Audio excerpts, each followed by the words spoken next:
So, ito na po, niluto ko na ang ating ginawang tikoy turon. Ang ginamit kong wrapper ay ang rice paper. Wala na kasi akong mabiling lumpia wrapper. Naubos yata nung okasyon, no? New Year at Pasko. So, ito na lang ang binili ko, rice paper. Pero, mas crunchy yata siya kay tingnan nyo, oh. Oh, di ba? Sa ano pa lang, oh, tingnan mo, nag-ano siya, klaro talaga. Tikman natin ha, may naluto na ako dito, tingnan natin.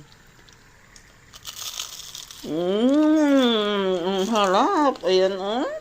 Tapos, nag-melt yung cheese sa ilalim. Ang sarap-sarap. Mas masarap pala pag rice paper ang ginamit nyo kasi mas crunchy.